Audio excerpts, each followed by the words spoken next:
Hey everyone, it's Michael Goosebumps fan, and today we're going to be talking about another thing like Goosebumps. This is actually a comic book series. This is the first issue, of course. This is an anthology series. This actually includes 5 short stories that are drawn and everything in art form. They're comic books, comic issues, comic strips, whatever you'd like to call them. The stories themselves are about 5 or 6 pages at most, sometimes a little bit longer, sometimes a little bit shorter. They always have like one written story that's like 2 pages long in the books themselves. One of my favorites is actually in this book itself. I actually have the collector, or collection, whatever, volume 1 of this. And of course this was published by Atlas, which was what Marvel Comics used to be called before they became Marvel comic books back in the day. This came out in 1951, by the way. And this art style is very similar to the old, like, Amazing Spider-Man, Stan Lee, Jack Kirby type stuff. So if you're a fan of that stuff, or like the original X-Men, or the original Captain America comics, or Captain Marvel, or anything like that, then you'll love this kind of stuff, I think. But this is more of the horror era. This is kind of like EC Comics, the people who made Tales from the Crypt, or eventually became Tales from the Crypt. So if you're into that kind of thing, this is going to be up your alley. If you're into Twilight Zone and stuff, this is kind of up your alley, but not as smart as Twilight Zone. If you're into Goosebumps, I think you'll love this to death. I've enjoyed it so much reading the first 4 or 5 issues so far. But this first issue, it's called, well, it's just Strange Tales. Here's the cover. I might go ahead and cut down the brightness a little bit so you guys can see that a little bit better. Where is the brightness setting? I act like a little old man right now. Oh, that's right, it's on the top. I'm sorry. It's ridiculous. Okay, there we go. Yeah, Strange Tales #1. Sorry for messing up the video. Okay, so let's go to story #1, which is called The Strange Men. And as you can tell, like I said, with this art style, very old. Basically a man who works in the military. I think he's kind of pilot, I think. Something like that, like a World War II pilot or something. Basically he has to land the plane because a giant storm is coming through. He has to land on a mysterious island in the middle of nowhere. And a bunch of men come out in these really weird kind of hazmat type costumes with like gas masks and stuff on. And they basically take him captive and take him down to these kind of futuristic city underground lab area type stuff. And it's kind of, this series has a lot of horror mixed with sci-fi elements. Again, kind of like Twilight Zone if you're into that a whole lot. Kind of the same idea. There's a good mix of this being more of a sci-fi story. The next story is kind of just a thriller involving an ape. We'll get there in a second though. I'm going to kind of rate each story as I go through these books, or these issues when I do the videos on them, God willing, if I get to review a whole lot of them. This first story here, Strange Men, it's mostly okay. I don't love it. It's just kind of, it's kind of fine, in my opinion. I'd give it a 3 out of 5. It's kind of adventurous. The ending is a little bit better than I thought it would be, but it's still kind of bland. A lot of these old comics don't have the punch that they could have nowadays. I guess if they were adapted now. But back in those days, they don't really have a punch because, or they don't now as you reread them, just because we've come so far with storytelling, whether it be with comics or movies or books or anything like that. We're just such a different time nowadays. A lot of these older items like this can't really surprise us all that much. So yeah, The Strange Men I'd give like a 3 out of 5 stars.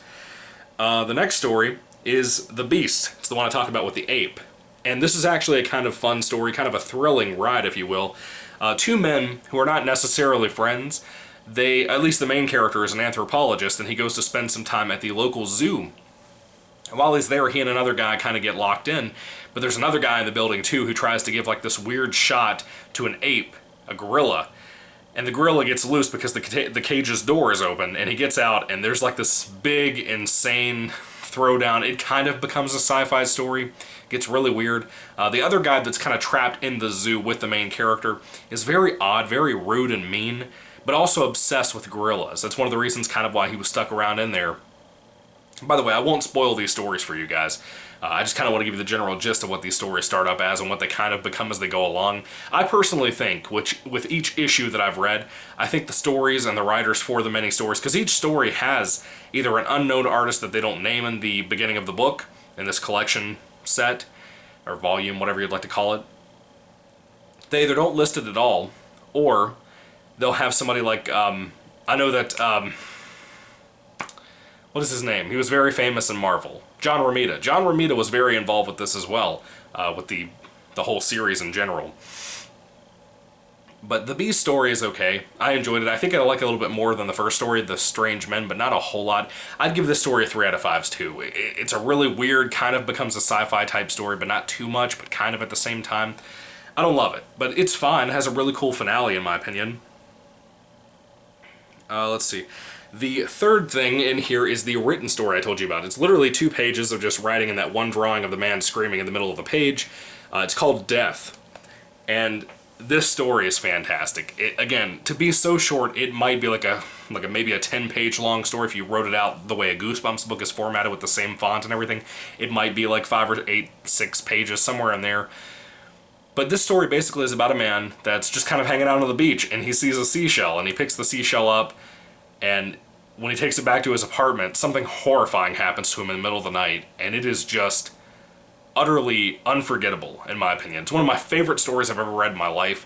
One of the eeriest stories, the way it's told, the kind of cheesiness to it, but also the just the atmosphere that this writer built for this is so good. I could not recommend it enough, by the way.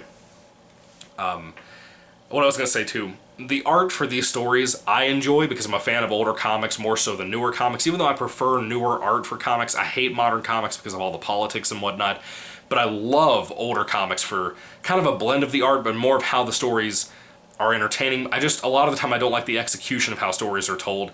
This is a great issue, an example for most of these stories where the comic areas of the comic itself are kind of hard to sit through sometimes because of the way they're written. If you've ever read Stan Lee's Spider-Man, you know exactly what I'm talking about. Every single sentence ends with an exclamation point, and it gets really obnoxious really quick. It takes a long time to get somewhere with Peter Parker as a character after a while because of how much things are drawn out as that story goes along and the way Stan Lee told his stories. It's not as bad here because they're short stories. The main characters don't have to be developed that much, so it works for me. It works fine for me. The next story in here, story number 4, is called The Room That Didn't Exist. This is actually kind of fun. I dug this story. There's actually a guy who essentially, he wants to write a horror novel. He wants to kind of get away to a quiet area, so he goes out in the woods to kind of a hotel, if you will. But there's also like a path that leads to like this other house that's like in the middle of nowhere. It's kind of just like a bar type thing. And he goes in there, and there's like a redheaded woman that's like all over him, you know, just like crazy wild about him, but some of the other people in there act even weirder than she does, almost in a mean, despicable type of they might hurt you type of way, and that bothers him, and it kind of just escalates.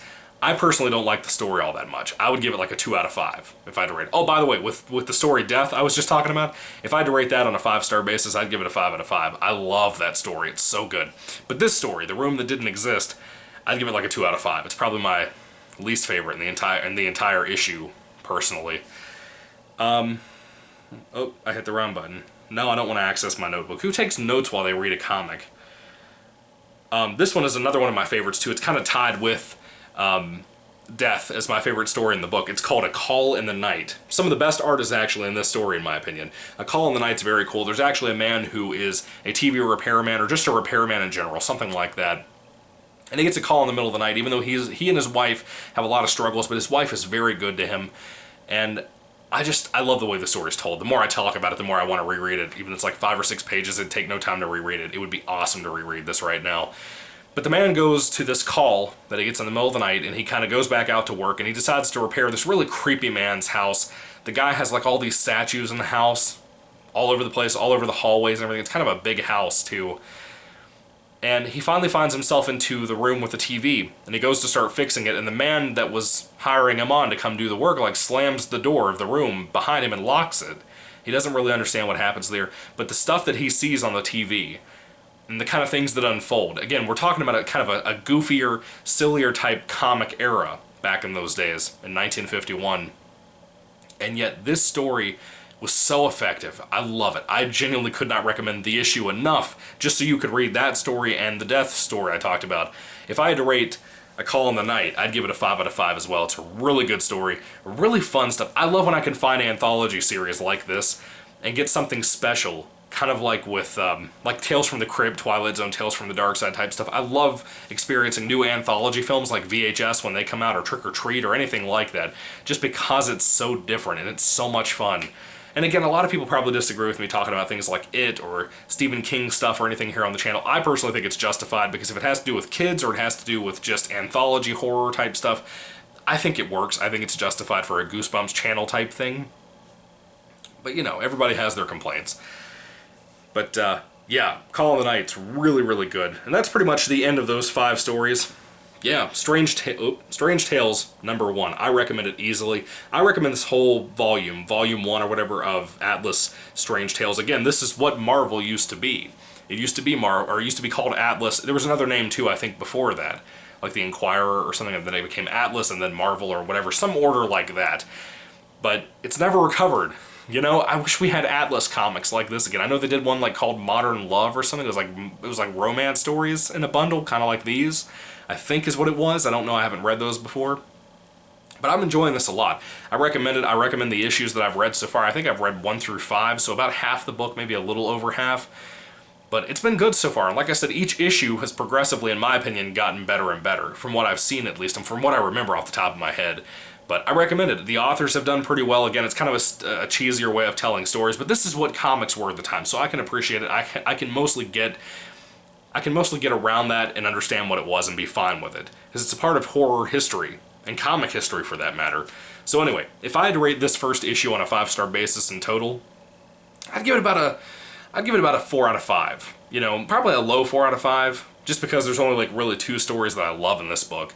But this is really solid for what it is, and it really impressed me enough to make me want to read as much of Strange Tales as I can possibly read. And of course, this eventually became the Doctor Strange comic series, just titled Strange Tales, and it literally had nothing to do with some of the old stories. But that's way, way, way in the future. I think it's like the 60s when that ends up happening. I don't know, but it's quite a while down the road. But even so, what are your thoughts on Strange Tales #1 if you have read it? Did you end up reading it because of my review, or this video, or whatever you want to call this? A review or a recommendation, whatever you'd like to call this in general. I'd love to hear your thoughts on Strange Tales #1 down below. Are you going to check it out after hearing this video? Like I said, it's why I try to keep things spoiler-free, so people can kind of experience things if they want to on their own, and enjoy it and have fun like I did. But anyway, what are your thoughts? Put them down below, guys. Thank you for watching. May the Lord Jesus Christ bless you guys today, and goodbye.